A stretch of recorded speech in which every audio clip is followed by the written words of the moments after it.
Father Lannon, Father O'Connor, distinguished faculty and administrators, family, friends, and the graduating class of 2013, thank you for this remarkable honor. What a thrill it is for a girl from Philly to be standing in this arena of champions. I am Jesuit educated and proud of it. So proud, I did it 3 times. St. Joe's in Philadelphia, Fordham in New York City, and now this Creighton honorary degree in Omaha. I guess you'd say I saved the best for last. Thank you.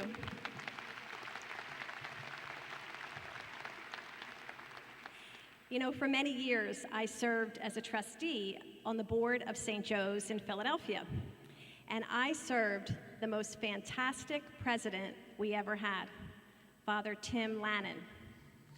We were so crazy about him, we thought we'd have him for life. But then Creighton called, and we were trying to figure out, how can we keep him in Philly? It was hard enough to compete with his love for the Midwest. And oh yeah, being closer to his family. And on top of that, coming back to his alma mater, and even his dad's alma mater. But then, you guys ran that campaign. Lannon for Pope. We could not match that. I have been so lucky to call Tim Lannon my friend, and at some of the happiest and hardest times of my life, my family. He lives the Jesuit philosophy as a man for others. You are so, so blessed to have him as your leader. But today's all about you. And I'm trying to figure out what's on your minds. I'm not a mind reader, but I do listen for a living. I learned how to listen from my mom. She could hear me from 1,000 miles away. She had 360-degree peripheral hearing. She taught me the essential listening skill, eavesdropping. You know, like in restaurants. Shh, they're breaking up. She didn't even see it coming. Mom listened so she could help people. I listen so I can help companies succeed. And over the years, I've learned the difference between a half-truth and a whole truth. Oh, what, you're telling me you Omaha people never tell half-truths? Really? Okay, are you enjoying this ceremony so far? Really? Raise your hand if you just tweeted somebody. Oh, half-truths. A half-truth isn't a lie. It's just half the story. Like if I asked you, how are you doing right now? You might say, great. But what's your whole truth? Whoa, I'm gonna miss my friends. I can't believe it's over. Am I taking the right job? Will I get a job? Don't worry. If you don't have one now, you will. Because contrary to what's happening elsewhere, 96% of Creighton grads will be employed or in graduate or professional schools within 6 months, so enjoy the summer. But as you graduate, you may be dreading that heavy question, so what are you gonna do next? Relax, I'll let you off the hook. Let's just focus on the whole truth of you now. The you in your mirror, the dreams in your pocket, and the hopes in your heart. When I graduated, I had a lot on my mind too. As I said, that was in Philadelphia on Hawk Hill, May 1975. I was 21 years old. Go ahead, do the math. I was a Catholic school girl all the way. College, high school, grade school. I always just wanted to get an A. My mom saved all my little kid report cards. They came in brown envelopes, sponsored by the local funeral director, Theodore J. Geithner, a friendly and home-like atmosphere, completely air-conditioned. If you had asked me at my college graduation, now what? I would have said, I want a career in business, communications, or PR. Half-truth. I really wanted to be an actress. I'd spent most of my college years on the stage, not the library.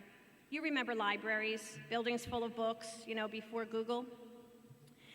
But at graduation, my dad said to me, "Acting will be your avocation. You need a career to support yourself." And after 4 years of working part-time as a bank teller, I figured I knew Dad was right. My parents said to me, and I'll bet your parents said to you, "You can do and be anything." And I guess I took them literally. I had a lot of careers: Avon executive, ad agency, marketing consultant, author, speaker, reality TV game show judge. Okay, I admit there were some low points. But my mom saved all my business cards. If you had seen that pile of cards, you would have said, "This woman can't keep a job." But each one taught me something, even if I didn't realize it at the time. And each got me a little closer to my whole truth. So I'd like to share some advice from the clarity of the rearview mirror. Take it personally. I guess that's the opposite of what you'd expect from a business person, right? I mean, they always say, "It's just business, it's not personal." They usually say that to you right before they fire you. Well, to me, taking it personally means being responsible to your family, your friends, your community, and most of all, to yourself. Believing that your signature means something, even if it's typed at the end of an email. I wanted to get a chance to understand what makes you all tick, so I asked if I could speak to about 8 students. My other option was just to have one phone call with Josh James. But I did talk to 8 seniors, and I found out that taking it personally comes naturally. As senior Jack Herbs said, "This has been a 4-year love journey." Here at Creighton, you threw your whole self into everything you did, whether it was an activity or a course or a cause. I was blown away by how many double majors there are. Are there triples out there? And on top of that, I heard it's typical to be engaged in at least 5 activities. And you're not just engaged, you're electric. Look at the results. 4 teams, men's and women's basketball, men's soccer, women's volleyball, went to the NCAAs. And now you're in the Big East. Can you even imagine the rush of blue that will be storming arenas across the country next year? What I love about the Big East news is that you see it not just as a tremendous achievement for athletics, but as a recognition for all of Creighton. The nation will know what Creighton is made of, what you've known all along. This is your moment. I have just one small, tiny little favor to ask of you. Could you please do to Villanova and Georgetown what you did to St. Joe's last year? Ouch. And your championship season belongs to academics too. As Marika Conrad, a double major in elementary ed and Spanish with a great laugh, told me, Creighton attracts a love of learning. We just love to learn. And you've got the proof. Congratulations on the new chapter of Phi Beta Kappa, now joining the outstanding Alpha Sigma Nu on campus. Such evidence of academic excellence. When you Creightonians set your heart on something, you just don't quit. Jack Herbs also told me, energy begets energy. This is an environment that pushes us to do better. That kind of energy breeds success in life. Amber Schaefer added, everyone here wants to become a leader. We inspire each other to participate. That's great. And you will be leaders in your chosen fields. I can feel it. Like you, I guess I was in a hurry to do it all too. Born that way. Hardworking, type A, good kid. Maybe you are too, even as an adult. The one everyone depends on, taking on the extra assignment. But while you're doing and being and giving it all, I want to offer a caveat and a confession. We all love to believe we can multitask our hearts out. It's exciting, but it's addictive. And in the hurry to burn bright, you can burn out. It's ironic that the #1 business book in the stressed out world we live in is by Sheryl Sandberg, COO of Facebook. It's called Lean In, and the author urges you all to lean in hard to your careers. Work like there's no tomorrow. I did that. But I have to admit that for many years, to get to the top, I leaned in so hard, I lost my balance. I tried to stay true to myself, but I got hooked on the perks and the titles, and I spent years traveling like a human FedEx package. Too much overtime and too little downtime. I never missed a meeting, but friends, I was always late for them. So busy. I'd walk by a mirror and I didn't even recognize myself. By 1998, I realized that I had interpreted "you can do and be anything" to mean I should try to do and be everything to everybody all the time. My dream career bumped into my real life. I realized that running a big ad agency wasn't like an episode of Mad Men. Well, it sort of was, except without the martinis and the cigarettes.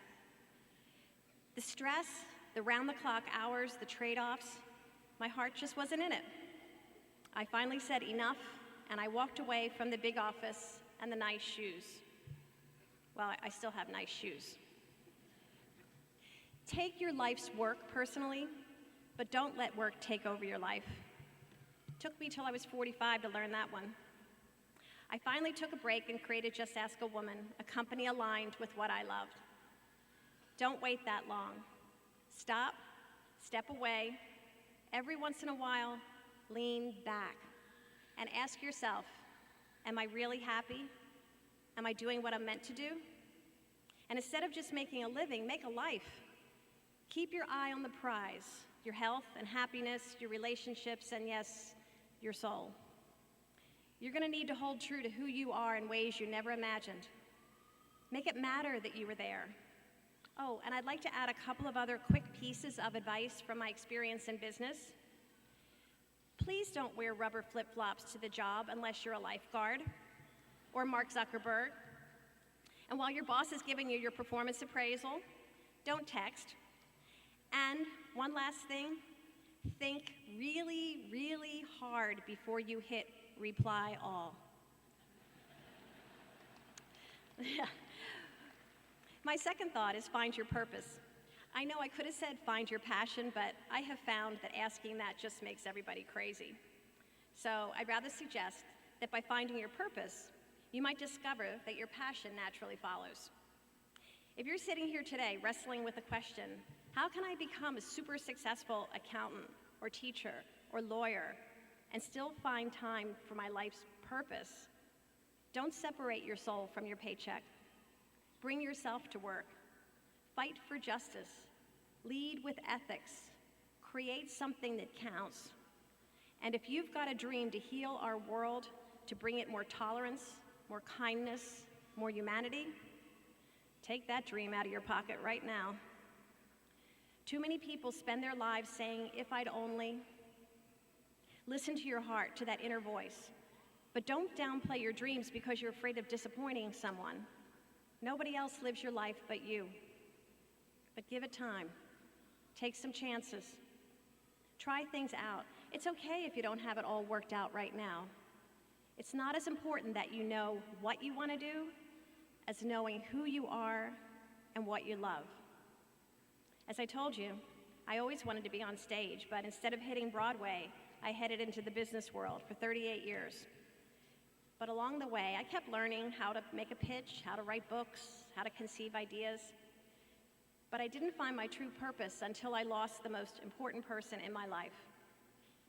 7 years ago this month, my mom, Mary Finlayson, my best friend and my soulmate. We had our own language. One of our words was more. We'd be talking, and one of us would say, more. And then the other would say, more, more, more, more, more. It meant, I love you more. And at the end of every phone conversation, we'd put our hands on the receiver and say, hands on, hands on. That meant we're never apart. My mother left something for me, a gift, her God box. What's her God box?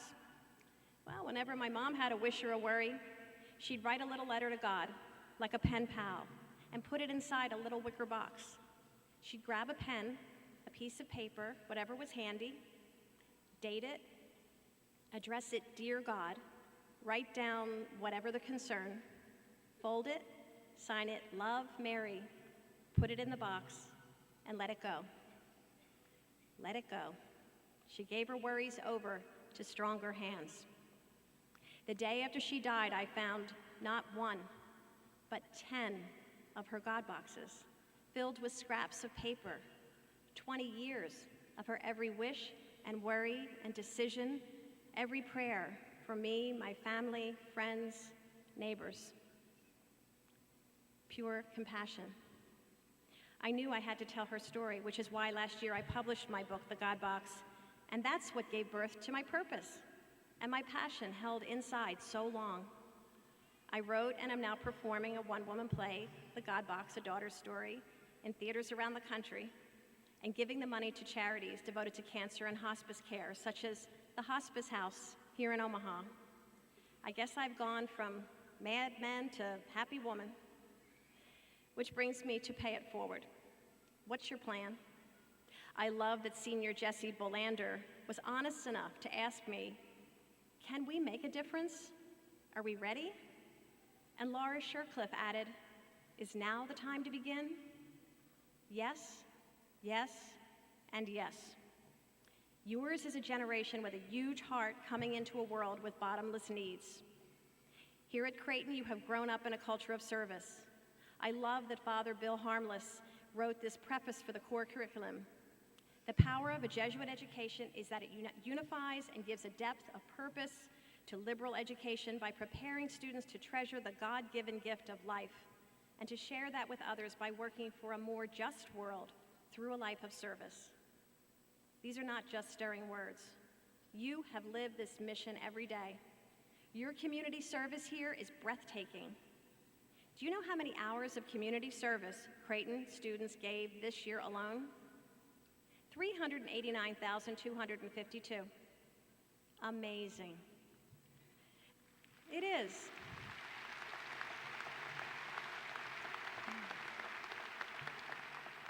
And among the law graduates, not only have 13 of you already been published, not only did you win prestigious competitions, you went to the Dominican Republic for service projects and met with their Supreme Court. What a wonderful step toward lives as men and women for others, seeing everyone as your global brothers and sisters. I believe this fingerprint of your alma mater will stay with you always. And in the future, if you're looking for a way to pay it forward, remember where you came from. There are folks here, faculty, staff, counselors, coaches, who are rooting for you with all their hearts. You know that so well. You see how much they've given to you, especially the unsung heroes who have kept this campus so beautiful, cooked your meals, answered your calls. And the faculty, as Virginia Barrick told me, our professors are really the coolest mentors, people to look up to. They care about us as people even more than they care about us as students. And Marika added, I have never encountered a group more committed than our faculty. They would bend over backwards to make our lives better. Must be hard to imagine not being around them after tomorrow. As the years go by, though, will you remember? Will you drop them an email when you get that job? Will you tell them that they inspired you long ago? You have no idea how rarely they hear it, and yet how much it means. Right now, you get your last chance as a class to tell them. I invite you to let the faculty and staff of Creighton University know just how much you appreciate what they've given you.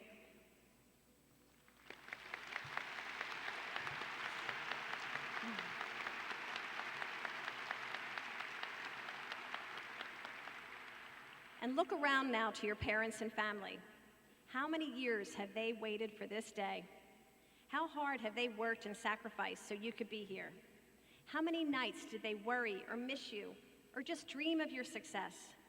Please show them now how much their love means to you.